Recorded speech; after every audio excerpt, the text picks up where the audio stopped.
Hi, everybody. Thank you for joining me today for this recorded presentation of Letters from the Porch Revisited. I'm Amy Catania, Executive Director of Historic Saranac Lake, and I'm joining you here from my care porch and my house in Saranac Lake. This is a re-recording of the Zoom presentation that I did earlier in the week, hopefully without some of the interruptions and just me talking a little slower this time. So thank you for joining me for this recording. This was a really meaningful project for me. It was a way for me to keep in touch with friends and to meet new friends during the strange last couple of years of the pandemic. Many of you sent nice notes of encouragement along the way in response to the essays, and that meant a lot to me. So what I decided to do for this talk is go back and highlight sections, sort of the main points from each of the essays. I hope that this is interesting for you. It was certainly an interesting project for me. So let me share my screen here, and I'm going to show some pictures to go along with the presentation. Okay, so my first essay was called Lessons in Resilience. And this was an essay that was written on March 16th, 2020. I wrote this on the verge of lockdown from the gym in Potsdam at my son's basketball tournament. And I think we sort of sensed that this was maybe the last crowd that we would be in for some time. And I wrote, "Here we are, over a century after Trudeau's death, facing a situation that is in some ways similar. For now, Trudeau's same model of non-pharmaceutical treatment is the best hope against novel coronavirus. It is not a perfect weapon, but for thousands of people in Saranac Lake's history, it was effective. Now, as the world falters in the face of a new disease, we find it reassuring to remember Saranac Lake's brave cure cottage economy. Looking back in our history, we find comfort in the resilience and compassion that doctors, nurses, patients, and the hardworking people of Saranac Lake demonstrated in the face of a deadly pandemic."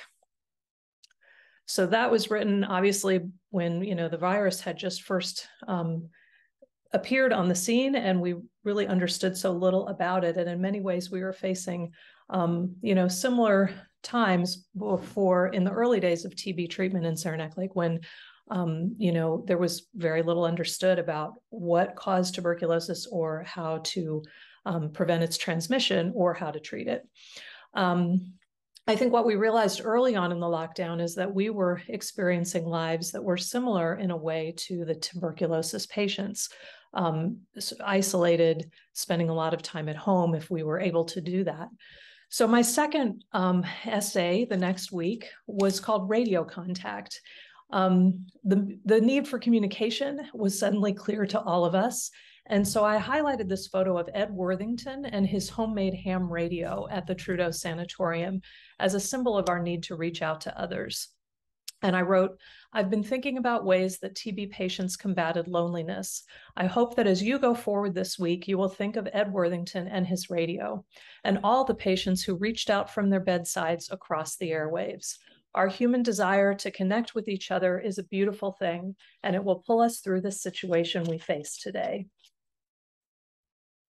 My next essay at the end of that March was called Gifts of Music. And this essay highlighted the importance of music in the lives of TB patients and many of us during the early days of the pandemic. I wrote about this couple, Manolo and Pilar Benero, and I wrote about them also in a later article. So I think I'll save talking about them to a little bit later, but I liked this picture of them with their dog. The next article was called A Sense of Purpose.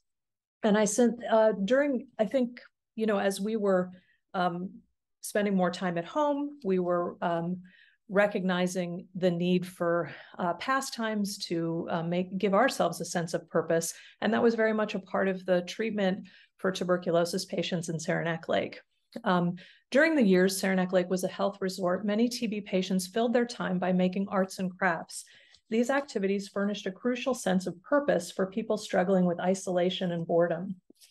And looking at the Art of the Cure exhibit, which we had displayed at that time in the museum, These creations by the patients all resonate in a deeper way in this strange new time. These objects, which have all outlasted the artists who made them, have stories to tell about the creativity and optimism of the human spirit in the face of a dreaded disease. And this picture shows us the Temmings couple who started the Temmings jewelry, and they're making some of the jewelry. They were both TB patients at Trudeau, who went on to establish a shop in Saranac Lake and make a lot of jewelry that was very popular for local people. This next essay was called The Joy of Exercise. During the pandemic, many of us spent more time outdoors walking, and living here on Park Avenue, it was neat to see groups of people walking down to the sanatorium and back, just like in the old days. Sorry, that's my cuckoo clock going off, if you can hear that. So one of my favorite photos is this one of Alice Gallup, who shared with us by her son, Michael. Alice came from Pennsylvania to cure at the Trudeau Sanatorium in 1917. She recovered her health and settled in Saranac Lake. Alice maintained her joyful spirit in the face of adversity, a spirit you can see in this photo. Alice didn't just walk to the sanatorium gate, she climbed it. My next essay was called The Great Outdoors, and many Saranac Lakers find themselves heading outside during these unsettling times. In the woods around us, we find a sense of peace, a place where human worries and sickness feel far away. In fact, the natural environment of the Adirondacks is at the heart of our history as a center for tuberculosis treatment. The fresh air and beauty of the region was believed to restore both body and spirit alike, and thousands came here from around the world in search of the fresh air cure.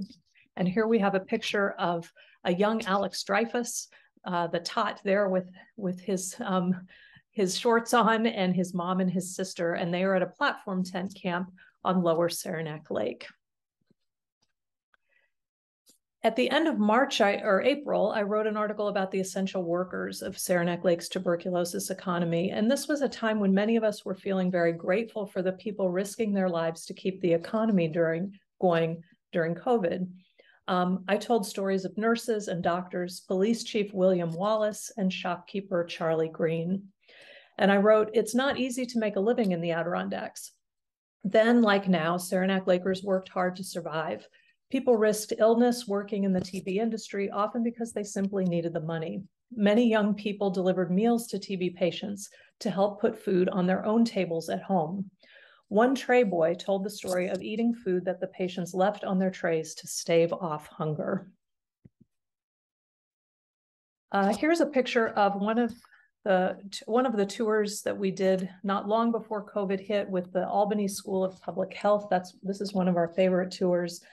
And COVID-19 brought to mind all sorts of interesting parallels to the public health response to TB in Saranac Lake. I wrote, "The Trudeau Sanatorium operated to some degree like a science experiment.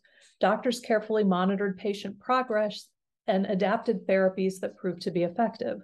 Without the magic bullet of a medicinal cure, Saranac Lake doctors and nurses promoted overall physical health and mental health. They prevented transmission with strict hygiene and good ventilation. They intervened early by monitoring the disease with testing. In the 20th century, as major medical innovations such as antibiotics promised a quick fix, investment in public health has taken a backseat to modern targeted treatments. The advent of a new virus brings us full circle, and we must face the stark reality that millions of people from around the world continue to die each year from diseases that are preventable and treatable. The antibiotic cure may have spelled the demise of Saranac Lake's TB economy in the early 1950s, but 1.5 million people died of tuberculosis in 2018. On a lighter note, in the next week, I wrote about pets. And this is a picture of John Baxter Black, for whom the library at our museum is named. He was a TB patient here in the 1920s. And he's pictured here in his cure chair with his dog Buddy. This was one of the lighter essays about pets and their importance when we're staying at home. And I wrote, "During these days of solitude, many of us are finding great comfort in our animal friends. Blissfully unaware of the troubles in the world, our pets are thrilled that their humans are spending more time at home." This next essay was called "The Luxury of Health." And as it was becoming clear that COVID was taking a much higher toll on poor and more minority communities, this essay looked back at TB in Saranac Lake and asked questions about what we know and don't know about inequalities during the TB pandemic. This is a photo of the last group to visit the museum before COVID came. The students were participating in the spring break program of the Division of Diversity, Equity, and Inclusion at SUNY Potsdam. And I wrote, and they visited right as COVID was in the news, and we were starting to become aware that things were about to change. At the museum that day in March, as the coronavirus loomed, I asked the students how they were feeling about the current situation. They said they were afraid. They were eager to continue their studies at Potsdam to become doctors, nurses, scientists, historians, and filmmakers. But they sensed that they would soon be heading back to their families in Brooklyn and the Bronx, where COVID-19, like tuberculosis in the past, was threatening to take an awful toll. And I've often wondered about these students and how they're doing now. And I would love to hear from them and find out, how they're doing a couple years later now. The next essay was called Life in the Graveyard. This is a picture of my son, James, with one of his favorite elementary school teachers. And this essay was about the juxtaposition of life and death, something we often think about at the museum. And I wrote, "Graveyards are for the living. It's something I think about every autumn when Pine Ridge Cemetery comes alive with children on our annual 5th grade field trip. Ahead of time, the students research a person who is buried there. As we walk down to the graveyard from school, excitement builds. Upon arrival, the kids race around, looking excitedly for their person. It's like a bizarre version of an Easter egg hunt." This essay goes on to describe an encounter between my son, James, and his old teacher there at the graveyard when they met to clean a headstone. And I wrote, "James smiled to see his favorite elementary school teacher, and I left the two of them working together at a safe social distance, happy with each other's company. As I walked out under the tall pines, I thought about how nice it is to live in a place where people know each other over time and across generations. I thought about how graveyards are for the living. They remind us that what matters is our time on this earth right now. Plus, sometimes you'll find someone there you know, living or not, and it's nice to stop and visit." This next essay was called People and Porches. And our historic cure cottages anchor so many amazing stories. And this was a chance to tell the stories of some of the people I think about when I go by some of our cure cottages. This place, across from Mountain Mist Ice Cream, was a place where Black patients stayed, including this amazing man, Hunter Haynes. He came here in 1916 with tuberculosis. He was an inventor, manufacturer, motion picture producer, and an entrepreneur. Both of his parents were born into slavery. This essay, like many of the other letters from the porch, was an opportunity to introduce you all to these amazing people who are part of our history. In June of 2020, I wrote an essay, or actually my colleague at work, Jessie Monks Kelly, wrote, "Are You a Trotty Veck?" These small booklets contained quotes, poetry, jokes, local sayings, and more intended to boost the spirits of their readers. And they were published here in Saranac Lake and sent all around the world, and millions of them produced during World War II. My colleague Jessie wrote this essay and spearheaded a project to republish the first edition of the publication for people to send to their loved ones during lockdown. It's a really great project. And as Saranac Lake High School was coming up to what we knew was going to be an unusual graduation, I wrote this essay looking back on other disrupted graduations in the past. And I wrote, this 2020 graduating class wasn't the first to be disrupted by world events. World War II upended many students' lives, and the graduating classes during the wars are mostly only girls. But years later, the war was over, and the 1948 yearbook shows a full senior class. Under the photos of the graduating boys and girls are a multitude of plans for the future. The young faces of Howard Riley, Natalie LeDuc, Art Levy, Hilda Castellón, Manny Bernstein, and Richard Yorkey smile out from the pages with so much determination and promise. Born during the Great Depression and raised during World War II, the class of 1948 didn't take things for granted. Through challenging times, they learned the importance of hard work and the value of community. Class of 2020, you are in good company. My next essay was called Love and Cousins. Cousining was a term for loose romantic relationships that often flourished among TB patients. Facing death, they were determined to live life to the fullest. Our museum collection contains beautiful photographs of patients gazing at each other on cure porches, madly in love. Some snapshots show couples that spent the rest of their lives together. Others show relationships cut short by death or the complications of life. The images poignantly capture the moment between two people when, against all odds, all was well in the world. While Saranac Lake embraced cousining in various forms, some relationships were still taboo. One remarkable love affair, long hidden in plain sight in our local history, is that of famed author Somerset Maugham. In the 1940s, Maugham came here with his longtime romantic partner, Gerald Haxton, who had contracted TB. The couple came to Saranac Lake seeking a cure in 1944.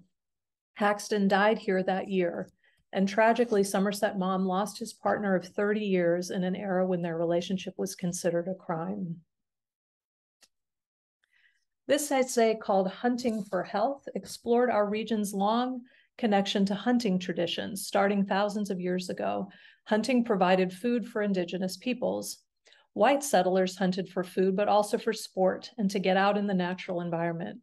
Today, some local people still hunt to help feed their families during these difficult times. Hunting and fishing continue as customs that build resilience and community ties. These are traditions that instill appreciation for the human connection to the natural world. In the middle of July of 2020, I wrote an essay called An Interior Life. And this essay was a chance to talk about one of my favorite firsthand accounts from the TB years in Saranac Lake, written by a woman named Isabel Smith.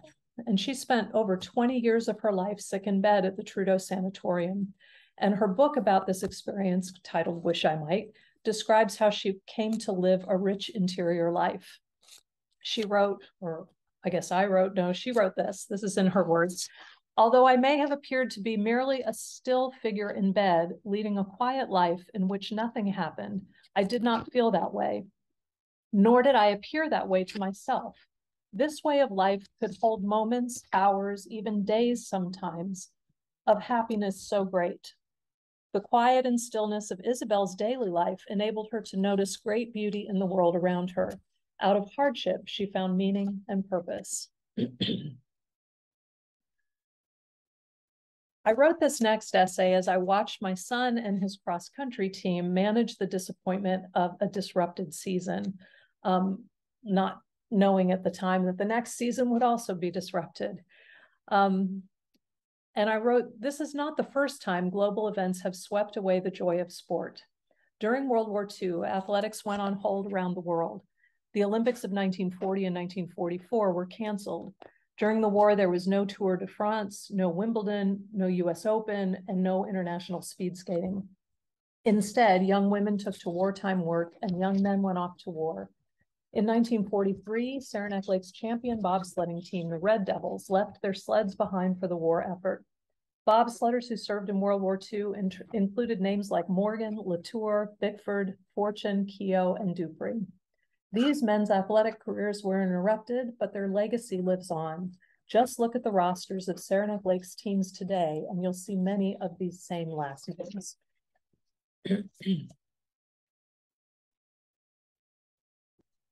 My next essay was called The Fresh Air School. This photo shows our high school band teacher teaching a socially distant lesson during COVID. It made me think of our fresh air school history, and I wrote, the concept of outside instruction is not new. Leading up to World War II, open-air schools were built in the United States and Europe to protect children from tuberculosis. Even in Saranac Lake, where temperatures in the winter tend to stay well below freezing, some children attended unheated open-air classrooms. Traditionally, summers in the Adirondacks come alive with music, but this season is oddly quiet. But music waits in our future. Just listen as you drive by the high school and you might hear the sweet sound of a student taking a music lesson outside. Sorry about that.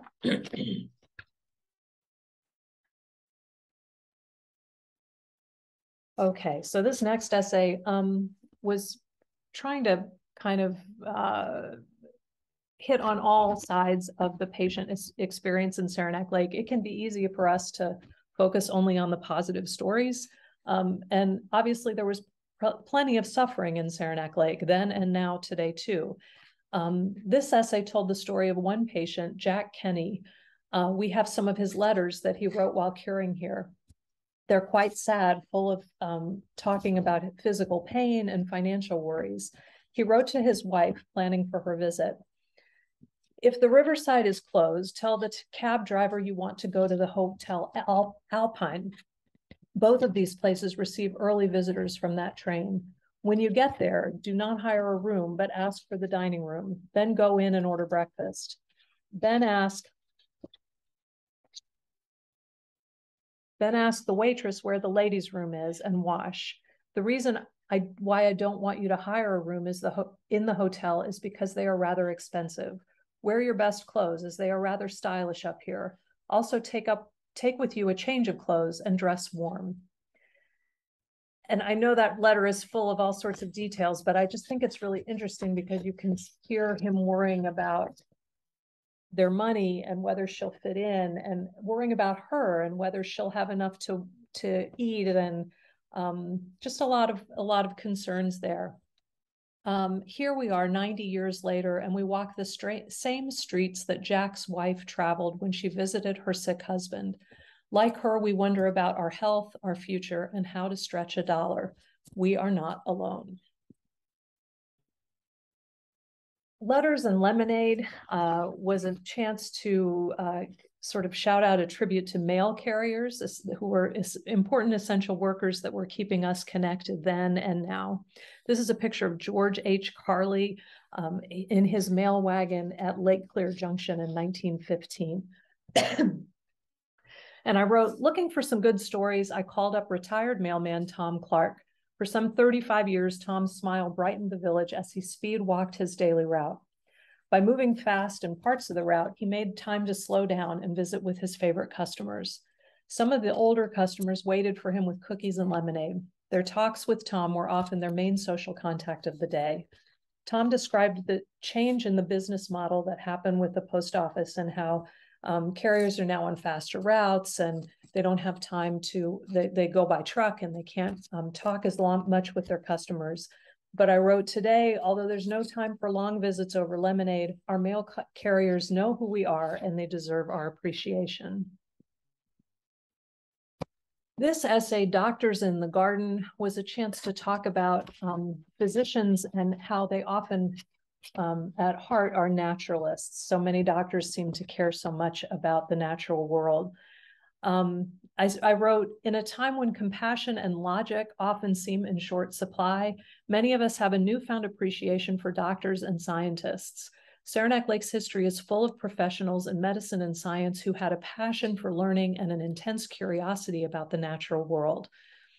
Our own Dr. Edward Livingston Trudeau was a naturalist at heart. He learned an interest in the natural world from his father, James, who accompanied his friend John J. Audubon on scientific expeditions. When Edward fell sick with TB, he credited the peace he found in the Adirondack forest for his ability to fight the disease. The show must go on. This was an essay about Saranac Lake's amazing history as a place where people in vaudeville and the entertainment industry came for the cure. This photo shows Dr. Edgar Mayer, actor Eddie Cantor.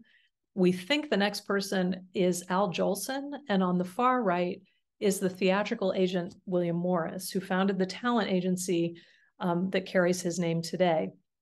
Morris came to Saranac Lake for his health in 1902, and by the 1920s, he was spending much of his time at Camp Intermission on Lake Colby.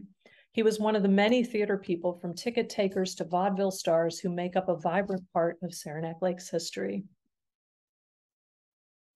Little Boxes was an essay about houses with a connection to the polarized political environment leading up to the election. I wrote, "What's not to love about a house in a box?" The first part of the 20th century, thousands of Americans were ordering their homes out of the Sears Roebuck catalog. The homes were shipped in railroad cars, all parts ready to assemble. Little boxes, just like the Pete Seeger song. Customers could choose from a wide variety of architectural styles and price points. An untold number of other Saranac Lake homes were built from kits. My first house in Saranac Lake was not quite a kit house. It was designed on the plans of one, though, and we loved that place. Its tidy size, its sturdy plaster walls, its bright rooms. We raised 2 boys there, and the years passed quickly, measured by the sports seasons on the fields next door, from spring baseball to summer rugby to fall football. Over the years, we came to feel like we belonged in Saranac Lake. In all those years of flying baseballs, only one window broke. Eventually, we outgrew our little kit house, our little not quite kit house, and we moved across town to one of Saranac Lake's rambling cure cottages. Our new house is full of mysterious drafty spots and attic spaces to nowhere. Unlike a kit house, a cure cottage's history and architecture is messy, the way most life is. We tend to want to see the world like a kit house. We want reality to come in little boxes, right or wrong, left or right, red or blue. When we take the time to dig underneath appearances and into the past, we find that things are almost always more complicated than they appear on the surface. We discover connections and imagine new possibilities. We find common ground in a shared appreciation for our own hometown. Humble spirits. Many of us discovered, at least fleetingly during the pandemic, that the reality of death can help us grasp the miracle of life. Toward that end, this essay told a good ghost story, and I talked about a patient, Gloria Hazard, pictured here. Until her death at age 19 from her bed at Trudeau, Gloria wrote letters home almost daily. Her niece visited the Saranac Laboratory Museum several years ago and shared these letters with us. And I wrote, "When we listen to Gloria's story, we learn lessons about sorrow, perseverance, and love. We might briefly grasp the reality that our time on earth is miraculous and fleeting." The last essay I'll talk about today at the very end of this presentation was about Bartok, so I won't say much about this one, except to remember that this essay highlighted a visit to the Bartok cabin by a man named Brian Ward. And I wrote that Brian's grandmother, Cornelia, fled from the Nazis to the United States with her Jewish family. Back in Budapest, when Cornelia was 7 years old, Bella Bartok taught her how to play the piano. And that fall, standing in the humble cabin with Cornelia's grandson, the past felt very close at hand. So right before the holidays was a good time to tell a holiday story, and I wrote this one called "It's a Wonderful Life, Tony Anderson." This was an essay that started with a quote from a favorite movie. "Strange, isn't it? Each man's life touches so many other lives. When he isn't around, he leaves an awful hole." And that's from "It's a Wonderful Life" in 1946. The movie brings to mind the wonderful life of Saranac Laker Alton Tony Anderson. He came to Saranac Lake as a young TB patient in 1919. Facing death, like George Bailey in the movie, Tony received a gift, a chance to imagine the world without him. He made his home here and dedicated his life to giving back. He served as village mayor for 9 terms. The apple of Tony's eye was the Pontiac Theater. He first worked as an usher in the balcony, which was reserved for TB patients. He went on to a long career as a theater manager. Tony was always there at the door, warmly greeting each patron. The business of managing the theater was hard work, and Tony liked to say that he never missed a day and never saw a movie. He kept a record of the date of each winter snowfall on the doorframe of his little office under the theater stairs. Tragically, the Pontiac was lost to fire in 1978. 3 years after the fire, Saranac Lake's longest-serving mayor died at the age of 82. It's true, no man is a failure who has friends. George Bailey and Tony Anderson had a lot of them, regular people who in small ways make up the wonderful life of a small town.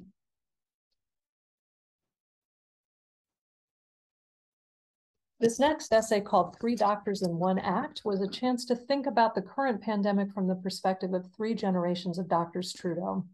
I'm not sure how successful it was as an essay, but it was interesting to try to write. And of course, Edward Livingston Trudeau took the opportunity to share his favorite phrase, to cure sometimes, to relieve often, and to comfort always. Hugging Ice was written at Winter Carnival time. This essay was a tribute to the Ice Palace, a symbol of Saranac Lake's community spirit. It started, this month, 1 block at a time, an ice palace emerged again on the shore of Lake Flower. If you've had a chance to stop by, you may have felt its warm embrace. The massive ice blocks of the palace remind me of the stone walls of Machu Picchu. Relying on a system of communal labor called mita, the Inca built enormous stone structures and highly engineered roads and bridges. Each citizen who could work was required to donate a number of days of their labor to cultivate crops and build public works. Historians of ancient Peru trace the ways the mita system forged a complex society. Working together, people developed friendships and bonds of reciprocity that served the common good throughout the year. I believe Saranac Lake has its own form of mita. Winter Carnival brings together individuals from all walks of life, all ages and political persuasions. Building an ice palace or a parade float isn't always fun, but we emerge on the other side laughing. Just like the blocks of ice of the ice palace, one person at a time, Carnival comes together. Eventually, the palace melts down to a pile of rubble like an Incan ruin, but when it's time to argue about an issue relating to the school district or village politics, having survived the dry run of Carnival, we make it through together. A community net is forged. When your luck takes a turn, it's there to catch you. This essay also told the story of Millie Blanchett, an artist, and how she survived personal tragedy with support from this community. And on March 16th, 2021, it was a whole year from the beginning of the pandemic. So that was my 30th essay over the course of the year. So not quite one a week, but for a while it was one a week, and then I skipped some weeks. But Full Circle was a chance to kind of look back on a year of the pandemic. And I wrote, last March, on the brink of the pandemic, I spent a week in Potsdam at my son's basketball tournament. I remember wondering when I would spend time in a crowd of people again. Between games, I worked on the first of what would become a series of essays drawing parallels between the pandemic and Saranac Lake's tuberculosis era. 1 year later, I returned with a family member to the Potsdam gym, not for a basketball tournament, but for a vaccine. The gym, once teeming with players and fans, was now full of busy nurses, National Guard soldiers, and grateful community members. The essay highlighted the range of experiences of TB patients and the lessons they learned, suggesting we may have learned some of the same. Claiming home. This is a picture of Mitchell Sabatis, who was an indigenous guide here in the Adirondacks. And I wrote this essay as waves of newcomers and visitors were coming to the Adirondacks from the cities, causing complaints from locals. I wrote, these days, it seems like everyone wants to call the Adirondacks home. Adirondackers have a long love-hate relationship with outsiders. As the TB industry picked up speed, strangers poured into the village, and as much as TB represented a way to help put food on the table, not all locals were thrilled with the changes newcomers brought. Guide and boat builder Fred Rice wrote a manuscript in 1952 decrying the development of the village as a health resort. Fred Rice's Saranac Lake of 1952 was coming to look a lot like it does today, a village paved for cars, strung with wires, teeming at times with city people. It's easy to look back at the quieter times of the 1800s as the beginning of our history. We tend to think of young Fred Rice, his dad, and the tough old Adirondack guides like them as the original Adirondackers. Such a view ignores the history of people who lived here for thousands of years. At Historic Saranac Lake, we talk a lot about the past 150 years, but the human history of the region goes back some 80 times further. People were here calling this place home, hunting caribou across glaciers before there were trees. It turns out Fred Rice and his father were also interlopers, just to skip away in time from today's city people looking for parking by Mount Baker. Not only have we dismissed thousands of years of indigenous history, we have ignored or diminished the presence of Native peoples in recent history to the present day. As the weather warms and local trails and lakes fill up with out-of-towners, we should keep in mind that few of us are rightful owners of these mountains.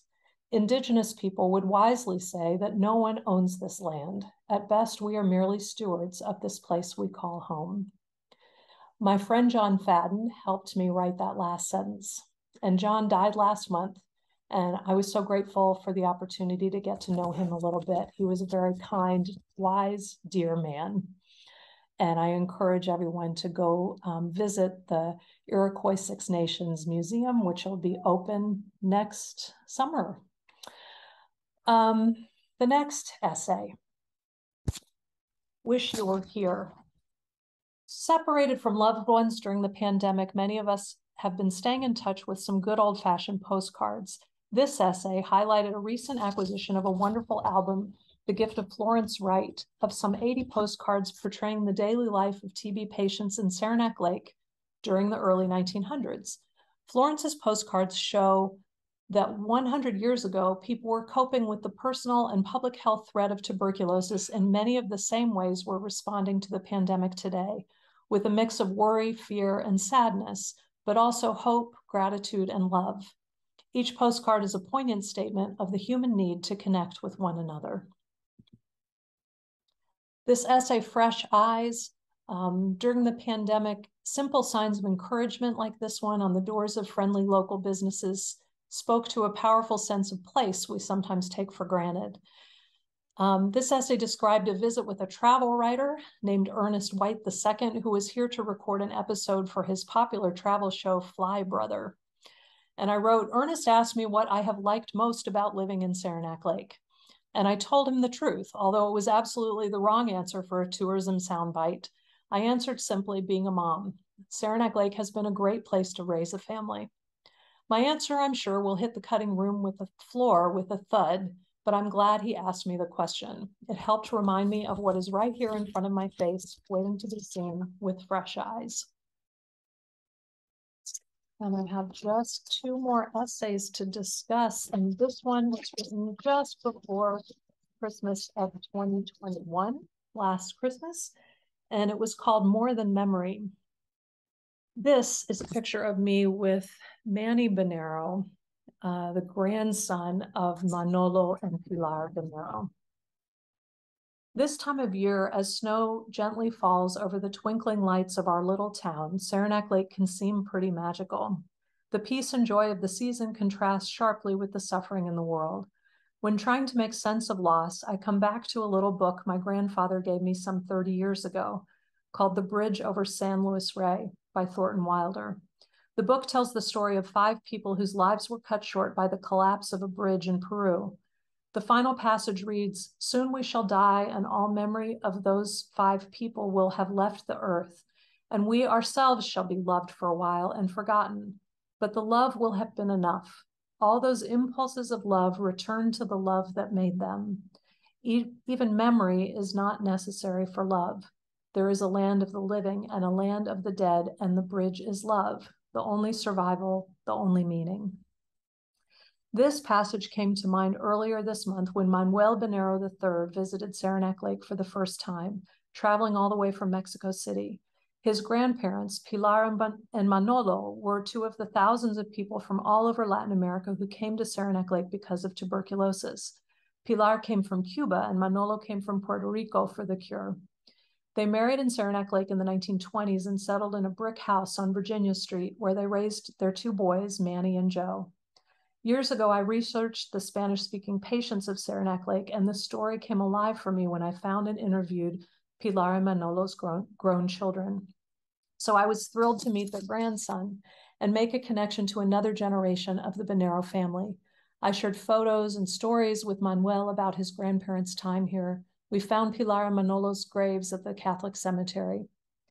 Having grown up overseas, Manuel doesn't remember ever meeting his grandparents. I never met them either. But by the end of his visit to Saranac Lake, I think he felt closer to them because it's about more than memory. His grandparents' love is right here, as sure as this little book on my bookshelf, as strong as a small brick house on Virginia Street in the gently falling snow. And that essay was written for Sabre Wilson and the Wilson family. The last essay was called Walking in Bartok's Shoes. This last essay was written as the war in Ukraine unfolded, and a package arrived at the museum containing the personal effects of one of the greatest composers in human history. A tiny, eccentric, brilliant man, Bartok was not interested in fame or fortune. His music can feel inaccessible. His story can seem as distant and as foreign as his music. But lifting his little shoes out of the box, it is like we walked right into the present day. Beloved in Hungary, Bartok performed throughout Europe, perhaps wearing these same concert shoes. He performed in the Ukrainian cities of Kharkiv and Odessa in 1929 and 1936. Bartok fled the Nazis to New York City and stayed 3 summers in Saranac Lake. He died in New York City in the fall of 1945, thinking his recordings were destroyed. Millions of people, entire communities, and countless melodies had been erased by anti-Semitism, fascism, and war. The great composer who once walked the streets of Saranac Lake devoted his life to preserving diverse cultures of Eastern Europe. Now the museum is honored to preserve his last few belongings. With this pair of shoes that fled the Holocaust, we remember Bartok, and we contemplate the incredible beauty and enormous tragedy of Ukraine and its neighbors. So a lot has happened since March of 2020. Hold on, I'm trying to stop my screen. There we go. So a lot has happened since March of 2020. I wrote an awful lot of essays since March of 2020. And then, everything kind of picked up again, and I haven't been had the chance to do that. And I'm not sure there would be the same interest, honestly. We're all sort of back to our usual lives as best we can. These essays don't reflect directly a lot of the events that we were living through, although we did address them in other ways at the museum, such as an ongoing confusing pandemic, the murder of George Floyd, the Black Lives Matter protests, a charged presidential election, January 6th, the war in Ukraine. All of that happened and is still happening. The essays don't directly discuss those events per se, but I think they reflect a lot of the angst and worry that we've all been feeling. And they made an attempt to highlight ways that we might get through it all by learning from the past together. So if you're interested in going back and reading more of these things, we do have them all posted on our website. Chessie put them on our blog, which you can get to from our website at historicsaranac.org. So please feel free to go back and look at those. And we're always eager to hear your comments and your stories of local history. We learn from you as much as you learn from us. So please stay in touch. Thank you for watching, and thank you for supporting Historic Saranac Lake.